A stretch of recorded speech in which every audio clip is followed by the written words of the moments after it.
Okay, we're going to start with Mr. Dry on the first question. How do you view the separation of powers? Separation of powers in our country is really the foundation on which everything is built. Established by the Constitution, the checks and balances established by the Constitution are what keeps us from turning into a dictatorship, from turning into some kind of oligarchy. The laws written by Congress, enforced by law enforcement, actually judged by judges as whether or not they pass muster with the Constitution. We've gotten away from that in a lot of instances. We've heard a lot of talk about active judges, and really, especially the federal judges that are lifetime appointed, that is the biggest hurdle in the separation of powers. I think it's a big problem because they lack that check other than the Congress going in and writing the law, which is much more difficult than making the judge.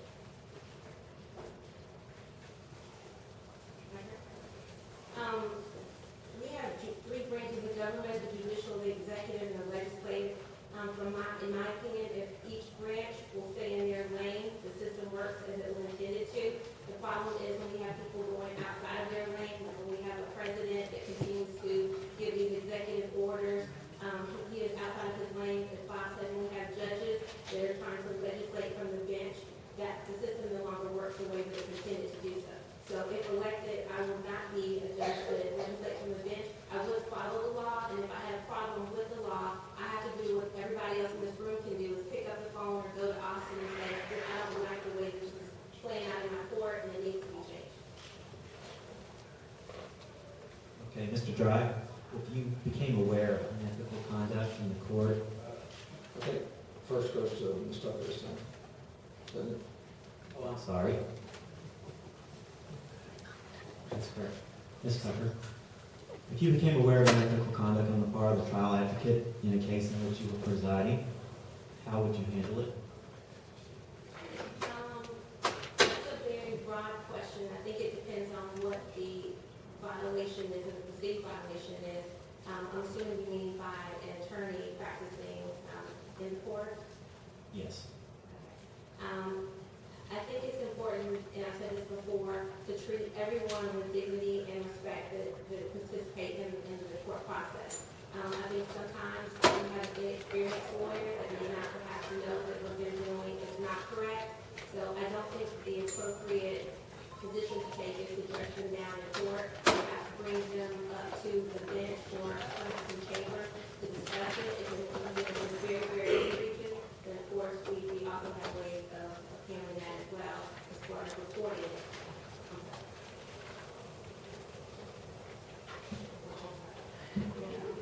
I'm using my signature. That's an excellent question. First, my experience with our fellow colleagues and judges here, we have a very ethical legal community in Collin County. We're fortunate for that. And I agree with my opponent that respect is first and foremost. I don't think we see a lot of unethical conduct that's intentional necessarily, but we see unintentional. And I would hope that could be addressed either in chambers with both attorneys present to discuss what's happened.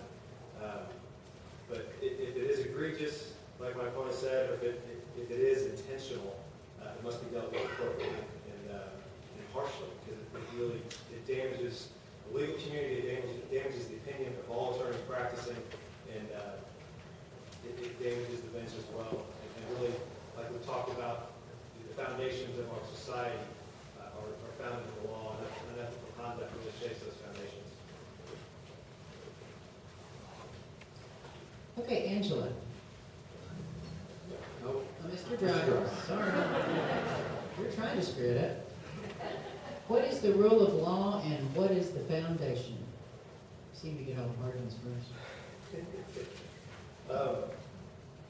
Rule of law is what we as citizens have decided it should be. We elect legislators to write the law.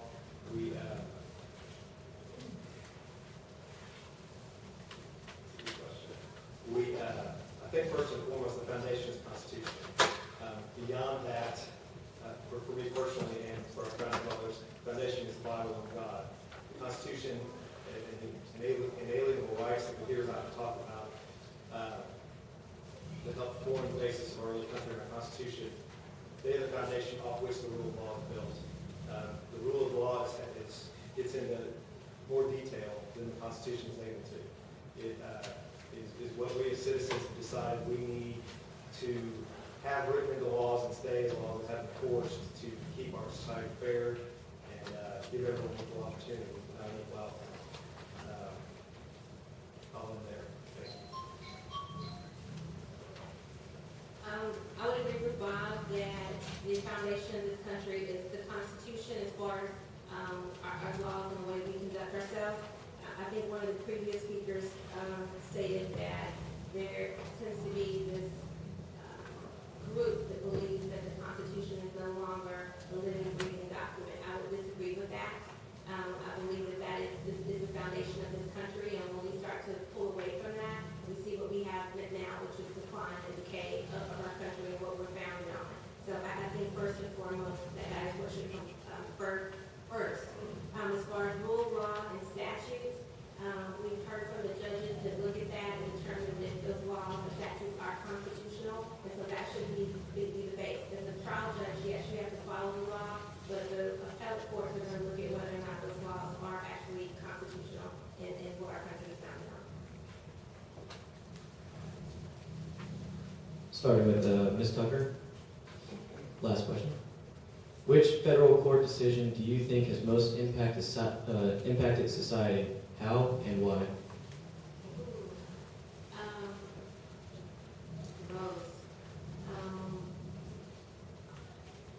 I think the Supreme Court decision that continues to affect us the most is Roe v. Wade, obviously the abortion issue.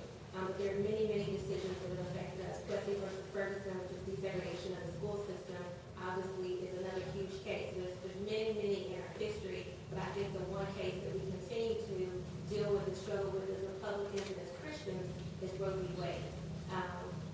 And I'm glad to be on the side of right, where we continue to fight the good fight in hopes that we do get a change that we want in that area.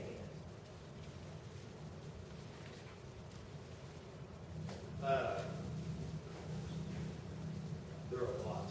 And that's a difficult question to answer 2 minutes.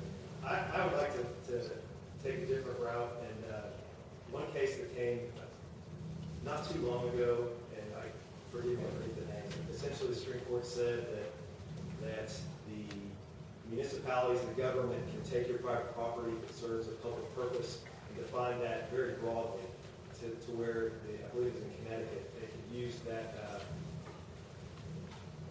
use that definition, the public purpose, to even improve economic value or economic development in their area.